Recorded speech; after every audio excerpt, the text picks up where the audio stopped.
Hey.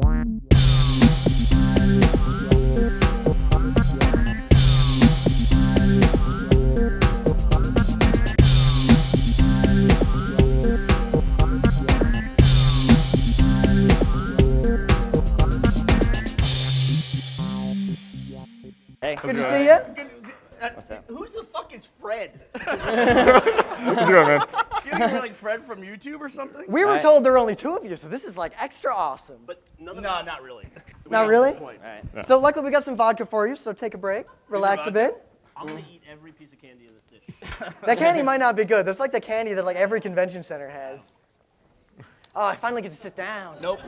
That one wasn't vodka. Nope. Let's try this one. Are we sort of far away from them? Nope. Well, they're like bunched into the corner, like as far away as they can be. Oh, we thought one of you guys would sit over here. I'll sit over Oh, here. no, we Oh, got you want to sit right there? All right. Yeah. That's the Ed McMahon seat. By the way, I can't fill that. I'm Bernie. Nice to see everybody. How you doing?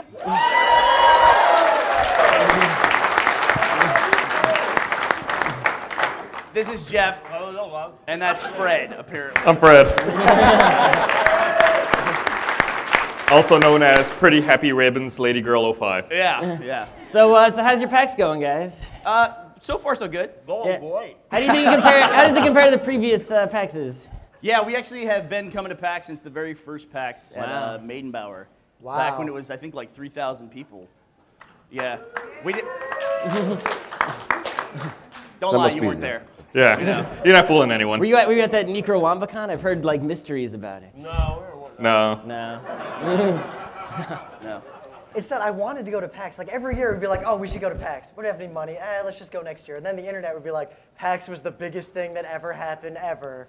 And I'd feel stupid.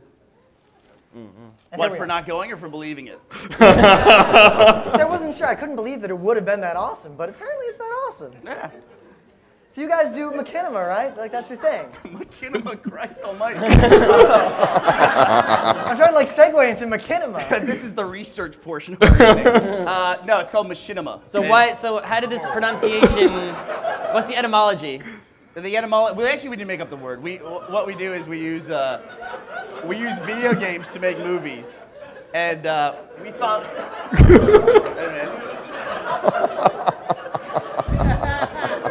So we thought what we were doing was a whole new idea, and then they actually called us about 6 months into the mission and said, no, what we were doing was a genre called Machinima. Wait, or so- Machinima. So you hadn't seen any other Machinimas before you started doing yours? No, I don't know that really too many existed back then.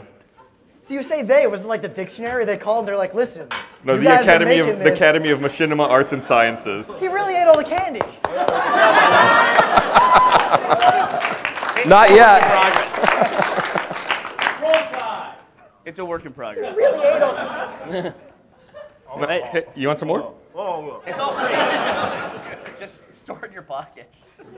So here, who called you up and told you that you were? Jon St John's gonna be pissed. So who was it who called you up? Like who was like people just like? Oh, it was a guy by the name of Paul Marino. He ran the Machinima Academy of Arts and Sciences. Okay, is it a real academy, like at a school, or is it just a guy with No, a it's a fake academy. It's correspondence course. Oh, okay. Really? Like you're saying, like you're not joking about this? Yeah, it's like Did you take the correspondence course? it's a lot like Brown. My first Machinima, I was at this like LAN party. Like back when LAN parties were the only way to play games. Yep. It was in like Southfield, Michigan. I had my like HP. I'd take the side off or it would overheat. And I was playing like Action Quake, and then in the middle of this thing, I'm a punk kid, and I'm thinking this is awesome. This guy with the projector is like, we're gonna watch Father Fragg's Best. Oh my God, Father Fragg's Best. I'm like, I have no idea what's going on.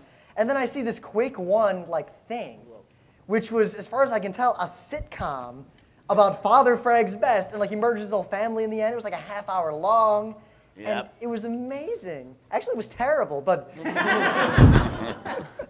Those are back in the days when you actually had to have the game in order to watch the movie. That's before there was any kind of video online or anything like that. And so if you wanted to do it, you actually had to run it inside a Quake or inside a Doom. So were those better days? Like, do you think that made better Machinima? Fuck no, sucked. No, you said it yourself. It was terrible. Man, these guys are the opposite. Like, at the anime community, they're like, oh, the anime music videos were so much better when people used VHS. Now it's all ruined because they can do it so easily. Yeah, a lot of people like to put those restrictions on themselves, you know? It's usually because they're making stuff that's not interesting, so they try to put some kind of restriction on it to tell you how it's artful or something like that. So that's usually what it works.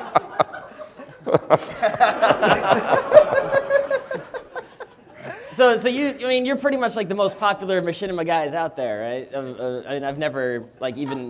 Machinima turncoat? Yeah, why not? If they say, why should I, say that they're wrong? They know more than me. They're the authority. No, we're super popular. Yeah. Yeah, sure, why not? So I mean, like, are there like lots of people copying you, or? Well, I mean, it's like, everyone rare. has access to video games, It's like what gets, what's copied. I mean, we're on someone else's world, jumping around making stupid, drunk jokes or something like that. So people see something successful, they want to do it too. So I wouldn't say it's copying, but there's a lot of machinima out there since we started. Sounds like that's what you're saying. It kind of does, yeah. I'm talking around it, sure, why not? So, did you ever expect it to be, I'm sure people ask you this all the time, to get as big as it did? The fact that you're on the Late Show at PAX, you're like the guest, you're kind of celebrities, people recognize They're bigger than us. you. They had a main event. Yeah. Yeah. We don't get main events.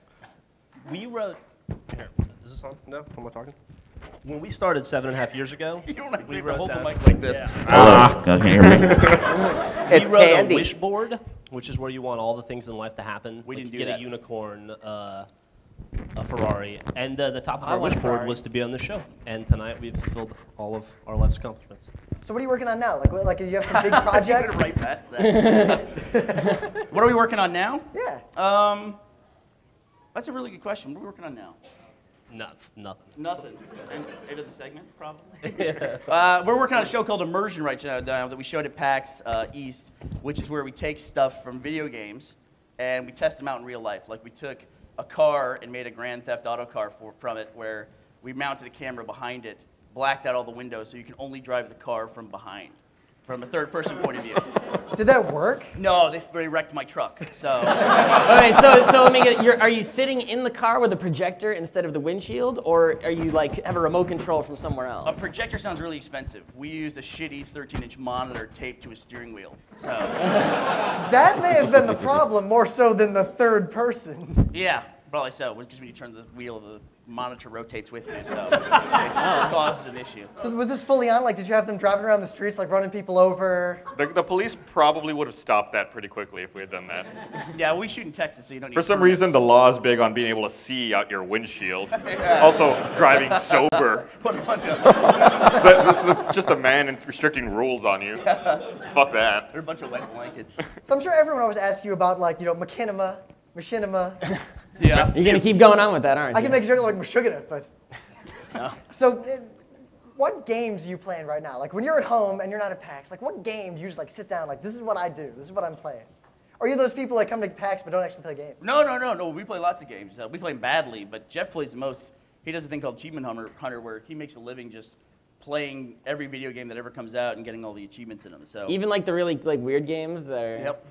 Yep. What, as an example, what would be a weird game? Like just all like the shovelware you see on the shelves that like you don't even. Is that really weird, or is that just kind of like the common denominator? I don't know. You mean the easy achievement games? Absolutely. Well, I mean, not just like easy achievement games, but like games go buy, that are, like they're clearly Like you go buy some like guy baby dress up, and you're like, all right, I'm gonna dress up this baby to get all the achievements. I don't think that's a real game. I haven't heard of that I think one. somebody got a little Freudian. I will play that game if you present it to me. Did you spit most of these out?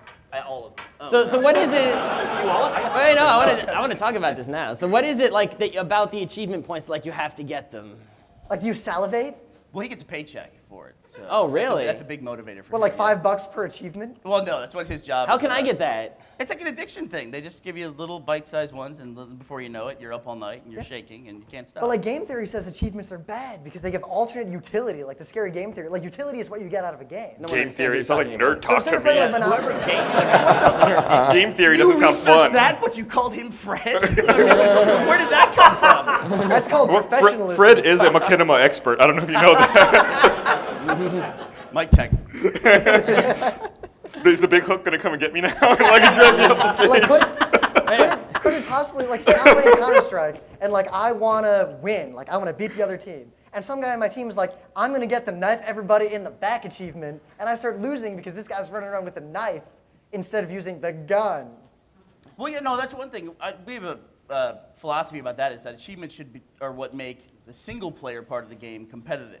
Because you have no other way to show that stuff off. So if you do cool stuff in single player, that's what achievements should be based on. A lot of people put achievements in multiplayer or even worse, like ranked play, which they're their own reward. They have their own ranking system. They don't really need it in there. But that's my personal philosophy. Right. Do you have a personal philosophy?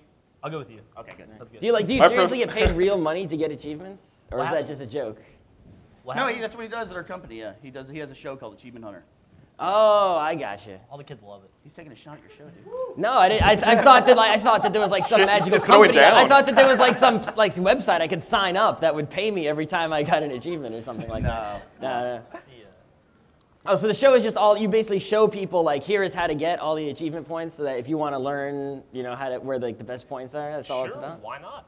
Yeah, Oh, that's what it pretty. is. Oh, that's pretty cool. Sort of the achievement good. servers. Like you could just go to those grind out servers. Your show could just be like my character standing there as the bots run around in a circle. Yeah, Yeah, cool. totally. I think that'd be a good show.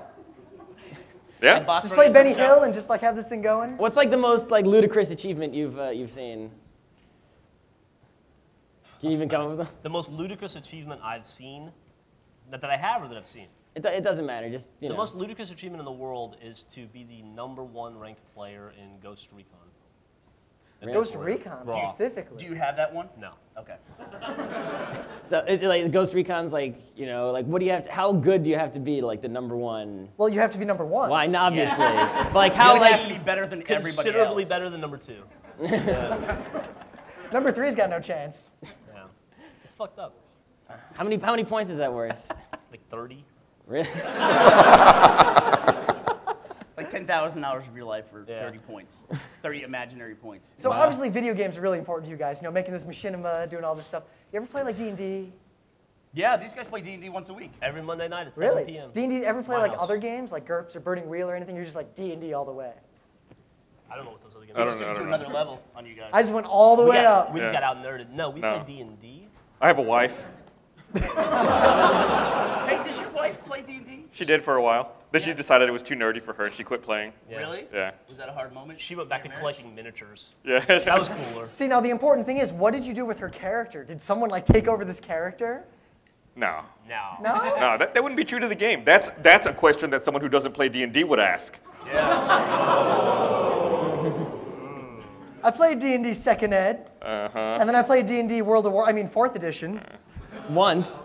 at PAX. What?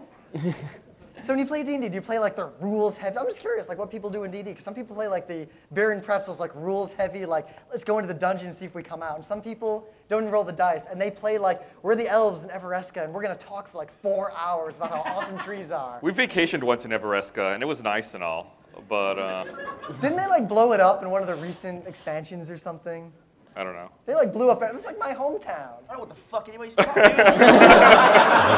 Me neither. I was talking out my ass. I'm canceling D&D from there. I'm suddenly embarrassed. You ruined it for them. It's all they had. So let's go back to your past. I mean, you guys were kids at some point, I assume. Yeah, a so, long time ago, yeah. So, couldn't have been that long ago. So, what was the first game you played where you like realized, like suddenly, like you got it, like this is a game. This isn't just like I'm coloring, oh, lines. But like when you realize, like this is a game. I'm playing a game. I'm trying to beat my parents at like Monopoly or whatever. I'm gonna Like date. board games? I'm gonna Anything, date any myself. game. It was fucking Pong. That was the first video game I played was Pong? Yeah. Christ. Pong. Did you play Pong like in the arcade or I did you had play, I had a fucking coffee tabletop so you had, version wait, of was Pong. it the program with the 4 paddles? 70s millionaire? You had one in your house? Yeah, I had one of the tabletop games that you could sit You had across an from each other. arcade game in your house as a Yeah. kid? My dad found it at a fucking dumpster. You're like Ricky Schroeder. And brought it- Well, you're like... We need to hear Brought more it about the back to our dumpster house. Pong. All right, wait. Rico So,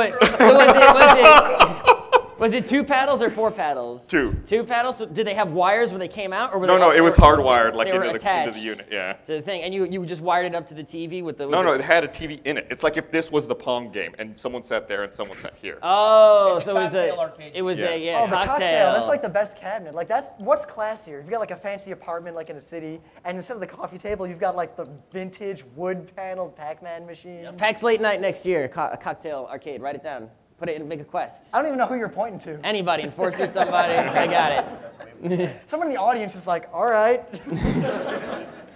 Galaga is preferred. So like Monopoly with your family, like that wasn't the first game. Special delivery. Thank you, brother. Oh, there's the vodka. No, this is water. This is medicine. Medicinal. It's candy diluter. If he doesn't take it every 10 minutes, he dies. No, thank you. That's... No, seriously, that shit's good.